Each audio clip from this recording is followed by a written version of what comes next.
Okay, so what I'm going to do is I'm going to explain my setup here. I have my djembe. It's on a stand. I prefer playing it, even though it's on a stand, I prefer playing with my legs squeezed up against it so it stays in position. The two ways to hit the djembe are on the rim, like that, or in the middle, which is the bass, right?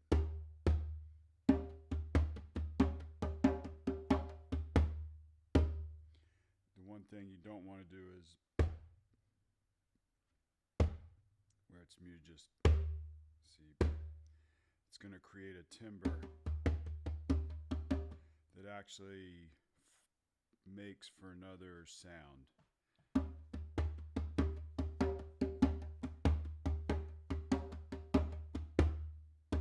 So the pattern I'm doing is I'm going 1, 2, 3, 4, 5, 6.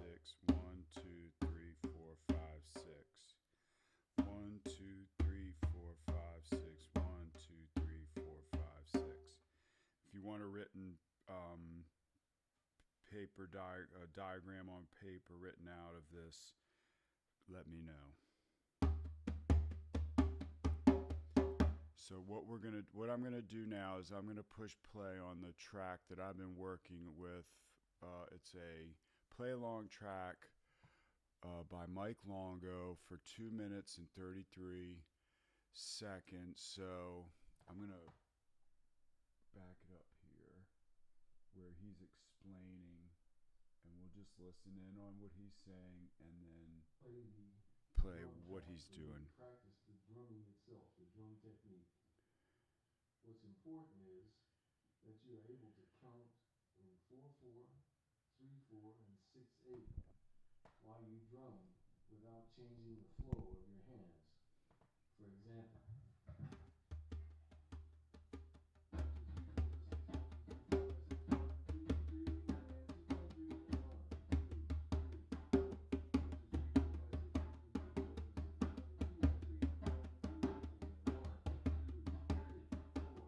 that will be the way that you start.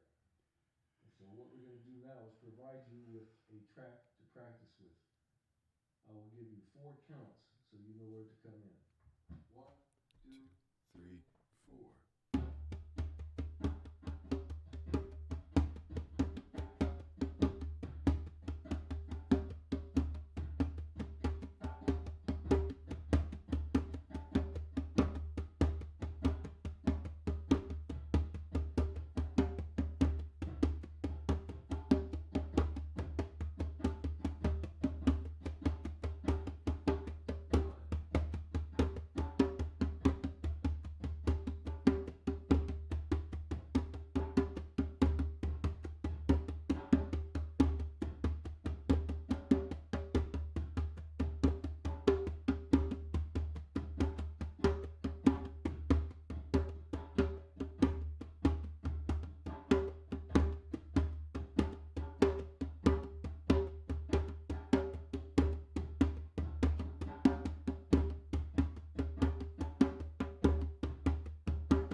okay, now you should practice to that track.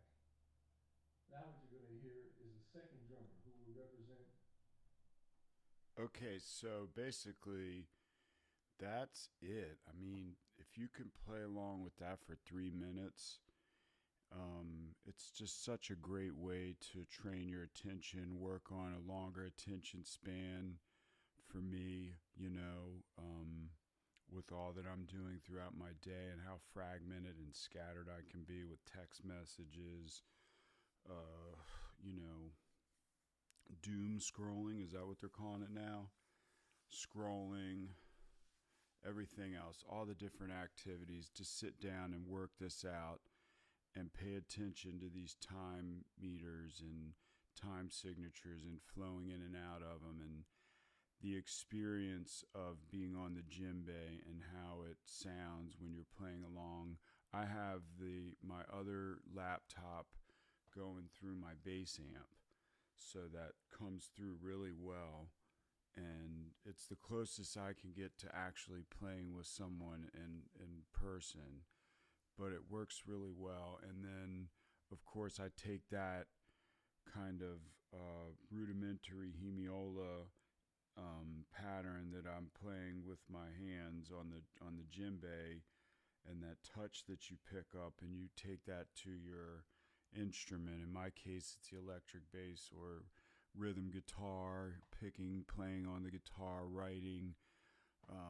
It just opens up a certain behavior. It's hard to explain in words, and the best way to really experience is it by experiencing it. And this is, the reason why I'm making these videos. Hopefully, is someone will find this and be like, "Oh my God, this is so cool!" Like I did, like 6 or 7 years ago, and it really does transfer over to like a serious command and awareness, perception of the different beats, polyrhythms that are hitting off, and so that you're aware of that, and you can kind of go there creatively and work off of that.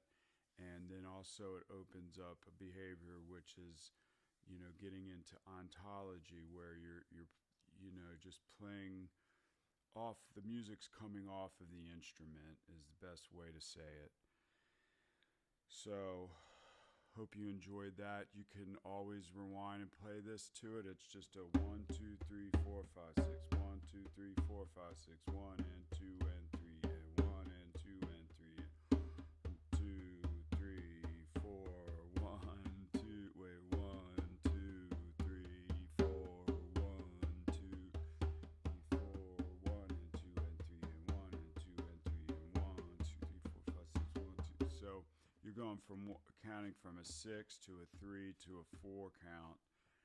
But what happens as you're counting that is that you feel this kind of, like it's like a meshing of these times of the downbeat and the upbeat, and in between that, as you're counting like a 4-4 going into a 3-4 6-8. It's really interesting, and I think that, again, the way to experience it is by playing it. So this is getting into Mike Longo's teaching, which he got from Dizzy Gillespie, they when they were doing Bebop, Charlie Parker and he were developing different melodic and rhythm formulas that really took everyone by storm, and it still can be utilized today by, getting on the hand drum, and working out these hemiolas. And then later on, there's melodic exercises that act as catalysts for a certain behavior as you're playing and soloing. So it's all quite pretty, I'll just say magical, not to sound too woo-woo. We're talking music here, but it certainly is like unbelievable when you get into this kind of place where this music coming from, when you're practicing or playing, and you are just, it's like the possibility of making a mistake is there, but if you do make a mistake, it doesn't faze you at all. And it's just a different free flow of consciousness with confidence, without the fear of screwing up. So it's like more flow. All right. Thanks for watching. If you have any questions, please feel free to reach out.